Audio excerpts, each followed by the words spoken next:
Napansin nyo ba ang pabago-bagong galaw ni Bitcoin nitong mga nakarang araw? Mula sa mga matitinding pag-akyat, may mga senyales ngayon na maaaring pumasok ito sa isang bear market. Ayon po sa isang malagang metric, maaaring may paparating na problema para sa presyo ni Bitcoin. Ano nga ba itong Inter-Exchange Flow Pulse or IFP? At bakit po ito nagiging dahilan ng pangamba sa mga traders at investors? Kaya yan po ang siyang ating pag-uusapan sa video na ito. Pero bago po tayo magpatuloy, ay nais ko lamang po munang bigyang linaw ang aking disclaimer kung saan ang nilalaman po ng video na ito ay hindi po ito isang financial advice. For education and information purposes lamang po ang layunin nito. At ayan mga ka-crypto, simulan po muna natin sa kung ano po ang Inter-Exchange Flow Pulse at bakit po ito mahalaga. Ayan, ang Inter-Exchange Flow Pulse or IFP ay isang mahalagang metric na sumusukat po sa galaw ni Bitcoin sa pagitan ng spot at saka derivative exchanges. Sa madaling salita ay sinusuri nito kung saan dumadaloy si Bitcoin, papunta ba ito sa mga derivative exchanges o para sa leverage trading o bumabalik ba ito sa spot exchanges bilang pagkahanda sa pagbebenta. Kung positibo po ang IFP, nangangahulugan ito na maraming Bitcoin ang pumapasok sa derivative exchanges na karaniwang indikasyon ng isang bullish market. Ibig sabihin ay may tiwala po ang mga traders na tataas pa ang presyo kaya naglalagay sila ng leverage positions. Sa ngayon, lumalabas na naging negatibo ang IFP. Isang sinyales na mas maraming traders ang lumalabas sa kanilang long positions at inililipat ang kanilang Bitcoin pabalik sa spot exchanges. Ngayon, ano po ba ang ibig sabihin nito? Yan, posibleng may paparating na pagbagsak ng presyo o bearish phase. Ngayon, ano po ang epekto ng negatibong IFP sa market confidence? Ayan, ang pagbagsak po ng IFP ay nangangahulugan ng paghihina ng loob ng mga traders at saka investors. Kapag marami pong nagbebenta ng Bitcoin sa spot exchanges, madalas po itong nauuwi sa pagbaba ng presyo. Sa kasaysayan po ni Bitcoin, ang ganitong galaw ay madalas na nauugnay sa bearish sentiment o paniniwalang babagsak ang presyo sa malapit na hinaharap. Bukod pa rito, ang mga large investors o malalaking whales ay nagiging mas maingat sa paglalagay ng kanilang kapital. Kapag bumaba po ang risk exposure ng malalaking nagmamanipulate ng market, mas nagiging mahina ang support para sa panibagong rally ni Bitcoin. Ngayon ay ano naman po ang sinasabi ng mga technical indicators tungkol kay Bitcoin ngayon? Kung susuriin po natin ang mga technical indicators, mas lalo pang lumalakas ang indikasyon ng isang bearish market. Isa na po rito ang MACD indicator na kasalukuyang nagpapakita ng isang bearish crossover. Ayan po yung nasa pinakaibaba. At isa na rito ay ayan ang ano nga bang ibig sabihin nito? Ang MACD line ay nasa negative 150 at mas mababa kaysa sa signal line na nasa negative 816.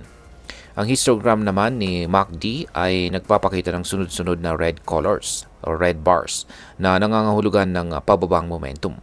Parehong nasa ilalim po ng zero level ng MACD lines na indikasyon ng matinding downtrend. Samantala ang RSI naman or Relative Strength Index ay nasa 44.44. Mas mababa sa neutral level na 50. Kapag ang RSI ay mas mababa sa 50, ibig pong sabihin ay mas maraming nagbebenta kaysa sa bumibili.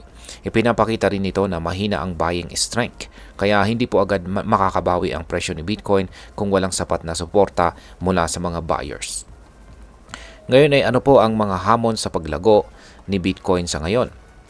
Ayon po sa veteranong trader na si Ginoong Peter Brandt, may pattern itong si Bitcoin na sinusundan sa loob ng isang long-term ascending channel. Ibig sabihin ay sa bawat pagtaas ni Bitcoin ay may posibilidad po itong sumalpak sa resistance level at muling bumaba bago po ito muling makahanap ng bagong momentum pataas. Yan, at na-content na po natin yan. Kung pagbabasihan natin ay ang mga nakaraang parabolic surges ni Bitcoin, may pattern na lumilitaw kung saan ang malalaking pagtaas ay sinusundan ng matitinding pagbagsak. Posibleng mangyari ulit ito lalo na kung hindi nito malampasan ang kasalukuyang resistance levels. Bukod dito, sinabi rin ni Ginong Brandt na maaring hindi pa maabot ni Bitcoin ang $200,000 bago matapos ang dekada. Ito po ay dahil sa malalakas na technical na hadlang na kailangan pong lampasan ng presyo nito. At ayan, ano naman? Ngayon ay ano naman ang maaring maging epekto nito para sa atin bilang mga Pinoy crypto traders at investors. Yan, dapat po nating bigyang pansin ang mga sinyalis na ito. Kaya meron pong ilang mga bagay na dapat po nating isaalang-alang rito. Una ay dahil po sa bearish indicators, maaaring hindi ito ang tamang oras para sa agresibong pagpasok kay Bitcoin, lalo na kung wala kang pang matagalang plano. Pangalawa ay huwag pong i-all in ang puhunan mo. Mag-set ka ng stop loss para protektahan ang iyong kapital kung sakaling bumagsak ang presyo. Ang crypto market ay napaka-volatile, kaya mahalagang manatiling kalmado at huwag pong gumawa ng informed decisions base sa analysis at hindi lamang sa emosyon. At pang-apat ay kung ang goal mo ay bumili ng Bitcoin sa tamang presyo, maaaring mas mainam na hintayin mo muna ang mas malinaw na bullish signals bago pumasok muli sa market. At ayan, bilang panghuli ay ano naman ang aking masasabi tungkol dito. Hindi natin masasabi ng 100% kung papasok na nga sa isang bear market si Bitcoin. Ngunit malinaw ang mga babalang ipinapakita ng IFP at iba pang mga technical indicators. Ang pinakamagandang gawin ay maging maingat at handa sa anumang senaryo. Si Bitcoin po ay isang highly volatile asset at ang pagbabago ng trend ay maaaring mangyari sa isang iglap. Kung ikaw po ay isang long-term investor, maaaring hindi mo masyadong alalahanin ang mga panandaliang galaw ng market. Pero kung ikaw naman ay isang trader, dapat mo pong bantayan ang mga key levels, mga key levels or mga price levels at maging handa sa mabilisang paggalaw ng presyo. At ayan, hanggang dito na lamang po tayo sa video na ito mga ka-crypto. Sana po ay inyong nagustuhan ang aking paliwanag sa video na ito. Kung inyo po itong nagustuhan, pakiclick lamang po ang like button nito. Marami pong salamat sa panonood. Ingat po tayo lagi at God bless po sa ating lahat.